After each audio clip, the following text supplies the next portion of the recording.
Hello दोस्तों, नमस्कार। आप सभी का स्वागत है फार्मा एजुकेशन यूट्यूब चैनल पर। साथियों, वीडियो को पूरा देखिए, तभी आपको सब कुछ जानकारी समझ में आएगी। आज हम लोग बात करने वाले हैं क्लिंडामाइसिन फॉस्फेट जेल के बारे में। ये जेल क्या है, किस यूज में आती है, इसका यूज हम कैसे करते हैं, इसके साइड इफेक्ट क्या हैं, ये किसके ट्रीटमेंट के लिए यूज की जाती है।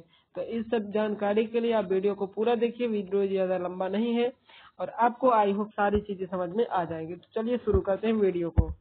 तकरीबन आज की वीडियो में हम बात करेंगे क्लिंडामाइसिन फॉस्फेट जेल के बारे में।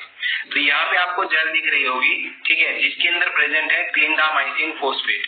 ये एक एंटीबायोटिक होती है जो कि बैक्टीरिया की ग्रोथ को इनहिबिट करके, यानी कि बैक्टीरिया की ग्रोथ को स्टॉप करके अपना एक्शन शो करती है। अब इसके यूज की बात करते हैं, कहाँ पे क्लिंडामाइसिन फॉस्फेट जेल का यूज किया जाता है। तो इसका यूज किया जाता है एक्ने को ट्रीट करने के लिए, यानी कि पिंपल्स को ठीक करने के लिए इसका यूज किया जाता है। अब जो पिंपल्स है वो फेस पे भी हो सकते हैं, ठीक है। तो अगर पिंपल्स फेस पे है तो वहां पे इस जेल को हम अप्लाई करेंगे। चेस्ट पे हो सकते हैं पिंपल्स, या फिर पिंपल्स बैक साइड भी हो सकते हैं, पीठ पे भी जो पिंपल्स है वो निकल आते हैं। तो इन सब सिचुएशंस के अंदर क्लिंडामाइसिन फॉस्फेट का यूज किया जाता है इसको ठीक करने के लिए, ठीक है। अब बात करते हैं कि ये पिंपल्स होते क्यों हैं। देखिए, मेल और फीमेल दोनों के अंदर पिंपल्स होते हैं। अब मेल के अंदर क्या होता है, एंड्रोजन लेवल जो होता है ना, अगर उसके अंदर चेंज आ जाए, अगर वो जो एंड्रोजन है उसका बैलेंस बिगड़ जाए, ठीक है, तो एंड्रोजन के बैलेंस बिगड़ने की वजह से होता क्या है, हमारा जो इम्यून सिस्टम है वो स्ट्रेस हो जाता है, ठीक है। ध्यान से सुनिएगा मैंने क्या कहा। मेल और फीमेल दोनों के अंदर एंड्रोजन होता है, लेकिन मेल के अंदर हम सबसे पहले बात करेंगे। मेल के अंदर जो एंड्रोजन लेवल है, अगर वो ज्यादा हो जाए नॉर्मल से, तो हमारी जो इम्यूनिटी है वो कम हो जाती है, ठीक है। अगर इम्यूनिटी कम हो जाएगी तो हमारे फेस पर जो बैक्टीरिया ऑलरेडी प्रेजेंट हैं, जो कि पायोजेनिक इन नेचर होते हैं, यानी कि पस फॉर्मिंग बैक्टीरिया होते हैं, ठीक है, स्टेफाइलोकोकस के नाम से जिनको जानते हैं, तो वो पिंपल्स क्रिएट कर देंगे, ठीक है। इसलिए मेल के अंदर किसकी वजह से हुआ, एंड्रोजन के डिस्टरबेंस की वजह से ये होता है, ठीक है। एंड्रोजन क्या है, एक हार्मोन है, ओके। अब फीमेल के अंदर भी क्या है, एंड्रोजन होता है।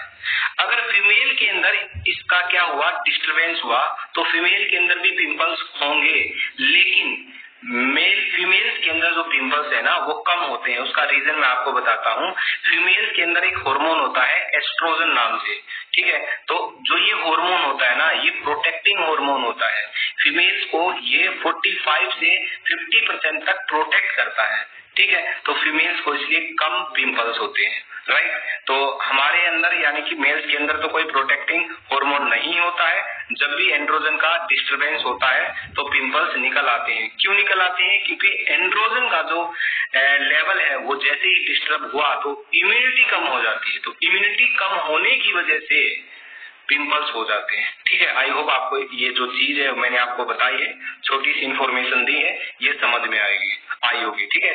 और फीमेल के अंदर जो एस्ट्रोजन है वो प्रोटेक्टिंग हार्मोन है, जो 45 to 50% उनको प्रोटेक्ट करता है और उनको पिंपल्स नहीं होते हैं, ठीक है। या फिर कहें होते हैं तो कम होते हैं एज कंपेयर टू मेल्स, ठीक है। अब आप बोलो कि नहीं, ऐसा तो नहीं है, फीमेल्स के अंदर भी क्या है, पिंपल्स होते हैं। अब देखिए, एस्ट्रोजन, प्रोजेस्टेरोन, ये कुछ हार्मोन्स होते हैं जो मेंस्ट्रुअल साइकिल के दौरान, पीरियड्स के दौरान रिलीज होते हैं। तो इनके डिटेल में मैं नहीं जाऊंगा, ओके। तो आगे बात करते हैं हम इसके एडवर्स इफेक्ट की, यानी कि क्या क्या इसके साइड इफेक्ट हो सकते हैं क्लिंडामाइसिन फॉस्फेट के। तो क्या क्या साइड इफेक्ट हो सकते हैं, देखिए, अगर आपके पिंपल्स पर मान लिया आपके फेस पर अगर पिंपल्स निकले हैं, तो अगर आपने ये जो जेल है क्लिंडामाइसिन फॉस्फेट की अगर आपने अप्लाई की, अगर वहां पे बर्निंग इरिटेशन हो रही है, यानी कि थोड़ी सी जलन महसूस हो रही है, या फिर इचिंग हो रही है, रेडनेस हो गई है, या स्किन रैशेस हो गए हैं, अगर अप्लाई करने के बाद इनमें से कुछ भी हो रहा है, ठीक है, अगर थोड़ा सा हो